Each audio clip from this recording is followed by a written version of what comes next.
friends and colleagues were asked to describe Professor Symons in a word.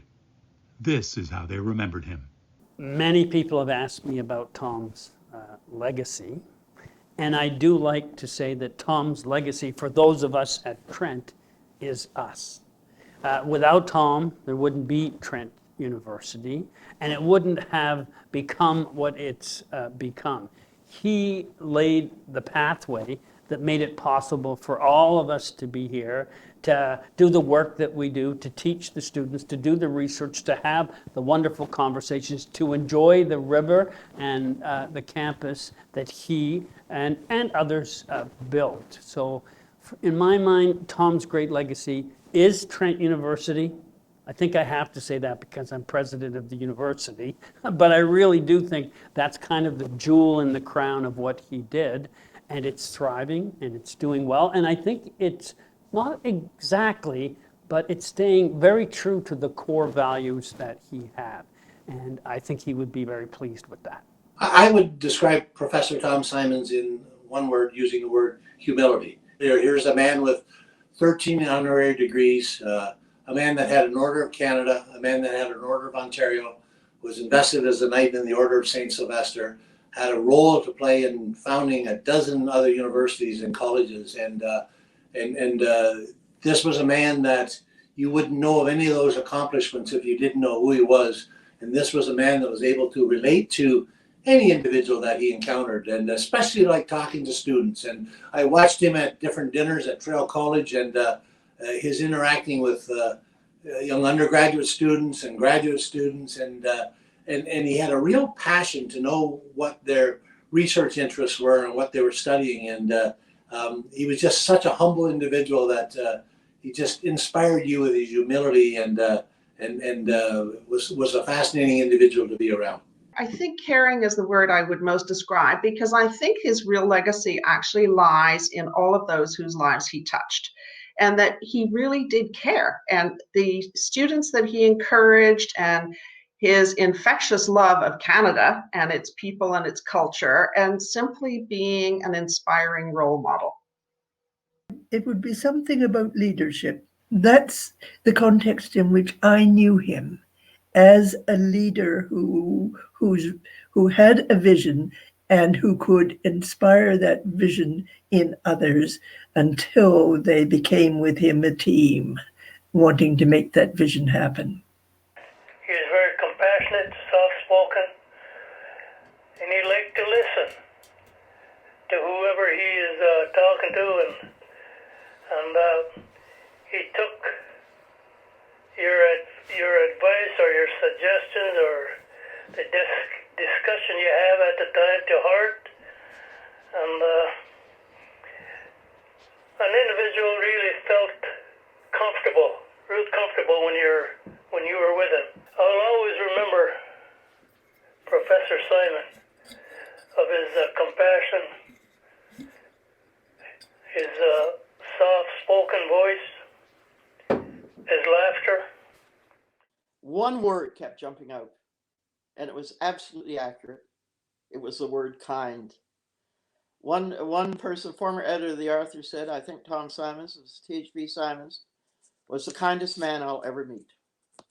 And there was to Tom an immense kindness to everyone. And then one other description of Tom. I often thought he was the last Edwardian. Tom enjoyed life. He enjoyed fun. He enjoyed the good things of life. He enjoyed living. And he also was endlessly courteous. Yeah, the singular word that I would use to describe Tom is as a pollinator.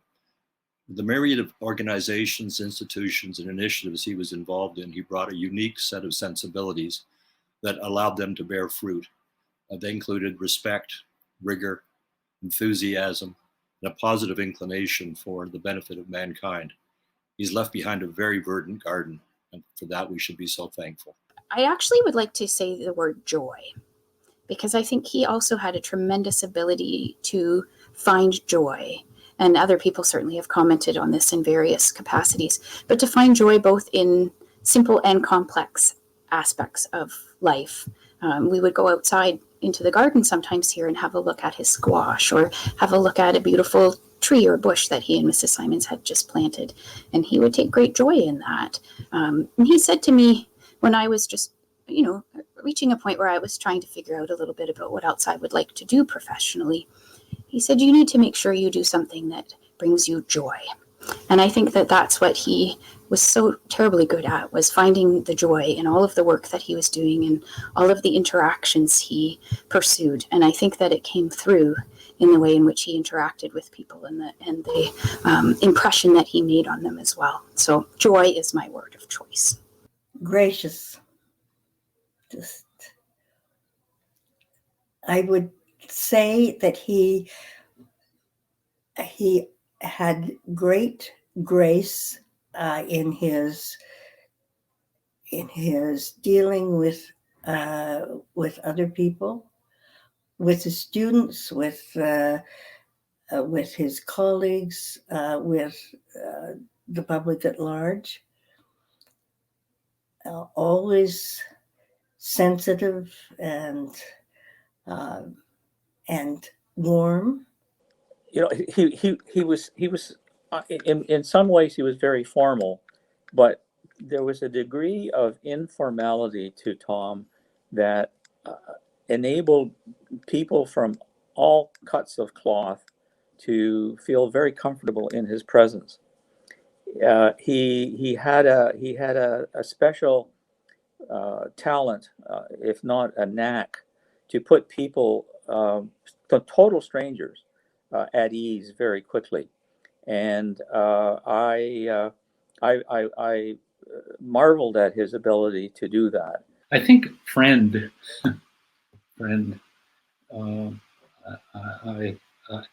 Thom would make.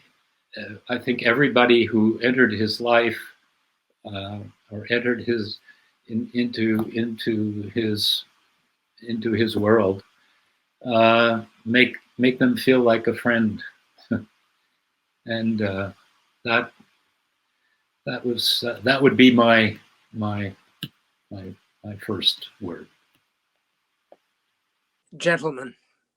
He represented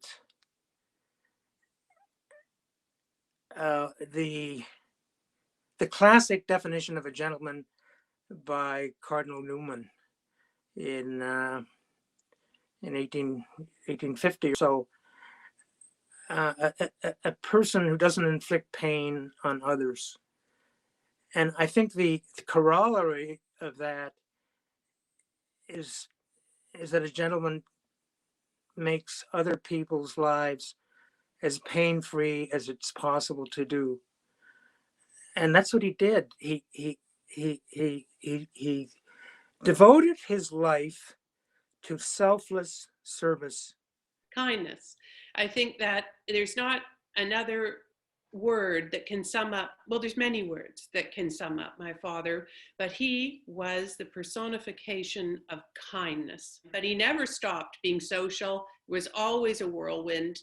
Wherever Dad was, he set up a big study in his cottage at Shaw's Hotel, and a work area rather. And oh my goodness, I mean, I felt for my mother. There was always people coming. There was always, he did learn how to use a cell phone because he had to if he wanted to communicate. And that was always going. I think he had one or two.